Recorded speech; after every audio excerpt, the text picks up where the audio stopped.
Stop. Burn the romanticized paintings of Victorian London. They are a lie. The capital of the world wasn't a civilization. It was a massive industrial suicide machine. First, the surface died. Strangled by 7 million souls, the streets turned into paralyzed rivers of liquid filth. Desperate, they dug into the grave.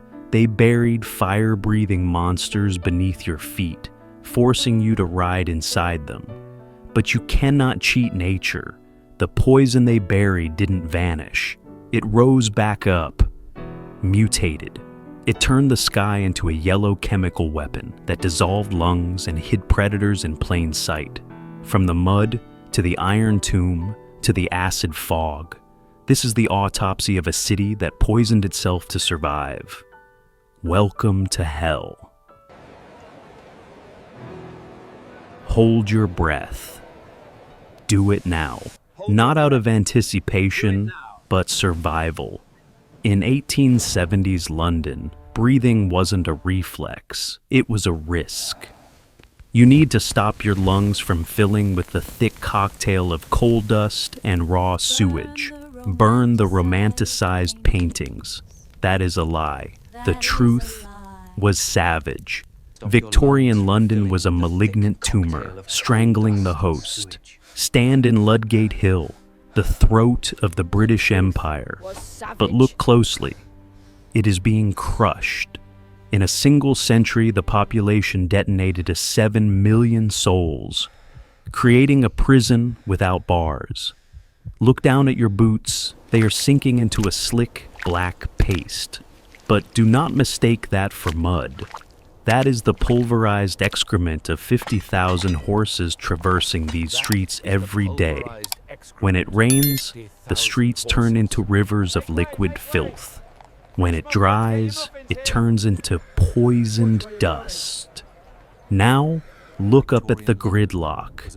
Omnibuses, drays, terrified livestock. Wedged wheel to wheel, a solid wall of iron and sweating flesh. There is no movement, only stagnation. Look at that gilded carriage. Inside sits a duke, trapped right alongside a starving beggar, stuck in the same muck, inhaling the same stench. The greatest economic engine in history is suffering a massive heart attack. The surface is dead. Space has run out. But desperation breeds madness. When you cannot move forward and you cannot fly up, where do you go? The engineers looked at the filth beneath their boots and realized the only empty space left was in the grave. To escape the hell above, they decided to build a worse one below. They were about to take a fire-breathing monster, bury it alive in a wooden coffin, and force you to ride inside it.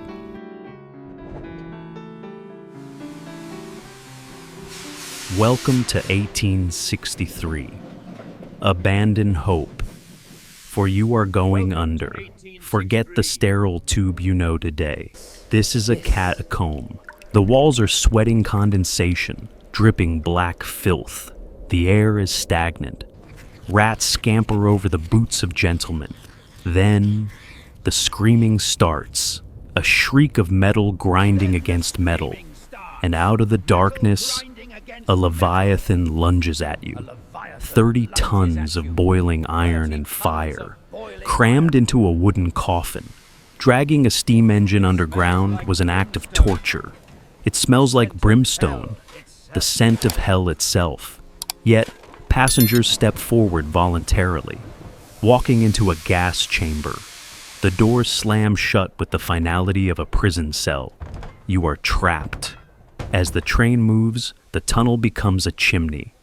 There is no ventilation. White steam mixes with black coal dust. It coats your lungs.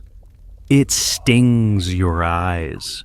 You are inhaling liquid fire. The sulfur cure was a lie. Passengers weren't being cured. They were dying, faces turning blue. Dragged out at the terminus like casualties of war, they paid for speed with their own breath. But physics is a cruel mistress. Matter cannot be destroyed. All that poison brewed in the dark didn't disappear. The earth couldn't hold it. The underworld vomited. It spewed toxicity up through the sewers, invading the nurseries of the sleeping city. You thought you escaped? You fool. Look up. The sky isn't blue. It has turned yellow, and it is hungry. This is not weather. This is a chemical weapon. What you are looking at is not mist.